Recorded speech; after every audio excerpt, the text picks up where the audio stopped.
Bonjour à tous, JT spécial anniversaire avec les 40 ans du Mercedes Classe G et les 90 ans de la Scuderia Ferrari.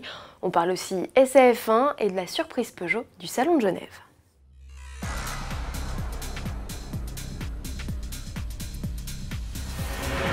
Joyeux anniversaire au Classe G. En ce mois de février 2019, le baroudeur Mercedes fête ses 40 ans.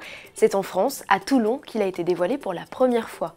En réalité, sa conception remonte 10 ans plus tôt. À l'époque, Mercedes allie ses forces au constructeur autrichien Ster pour élaborer un 4x4 aux capacités de franchissement extrêmes qu'il destine en priorité à l'armée.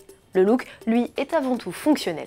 Ses lignes simples, ses prestations rudimentaires et ses moteurs sans prétention, dans un premier temps, sont la clé du succès pour Mercedes. D'ailleurs, la recette est toujours inchangée, même avec l'arrivée de la deuxième génération en 2018. Certes plus évoluée, plus confortable et plus technologique, elle conserve toutefois les fondamentaux, le look, le châssis échelle et 3 blocages de différentiel.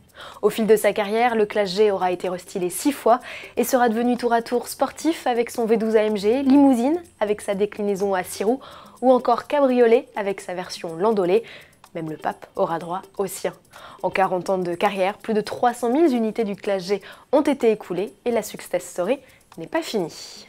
À présent, une belle vidéo historique Ferrari. Elle célèbre les 90 ans de la Scuderia, née le 1er décembre 1929. L'occasion de revenir sur les temps forts de l'équipe. À ses débuts, Enzo Ferrari, ancien pilote reconverti en team manager, engage des Alfa Romeo. En 1932, il agrémente ses machines d'un cheval cabré.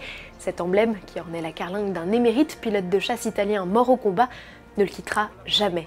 Il rafle cette même année sa première victoire en compétition, c'était une course d'endurance, les 24 heures de Spa. Dès 1947, la réputation des Ferrari, désormais engagés en nom propre, se construit. En 1948, le constructeur de Modène s'engage avec succès sur la célèbre course des 1000 milles en Italie. Il remporte 11 des 14 éditions disputées après la Seconde Guerre mondiale. En parallèle, Ferrari décroche son premier succès aux 24 heures du Mans en 1949. Il en empochera 8 autres dans la catégorie Rennes jusqu'en 1965. En 67, l'écurie s'envole pour les 24 heures de Daytona et s'offre un triplé devant Ford. Et puis il y a la F1, la Scuderia se joint aux épreuves en 1948, avant même l'ouverture du championnat, une discipline qu'elle ne lâchera plus. C'est la seule marque dans ce cas. La F1 lui offrira 16 titres constructeurs, un record, et permettra à 9 pilotes, dont Fangio, Lauda ou Schumacher, de décrocher 15 couronnes mondiales. Et en clin d'œil à cette riche histoire, la Ferrari engagée dans le championnat 2019 de Formule 1 porte le nom SF90. Et pour l'heure, c'est l'une des meilleures monoplaces du plateau selon Jean-Louis Moncet en direct des essais sur le circuit de Barcelone. Pour ce qui concerne Ferrari, eh bien je crois qu'on peut dire que c'est eux qui ont la meilleure voiture pour l'instant. Et à la fois Vettel comme Leclerc sont exactement dans les mêmes temps, c'est-à-dire les deux meilleurs temps.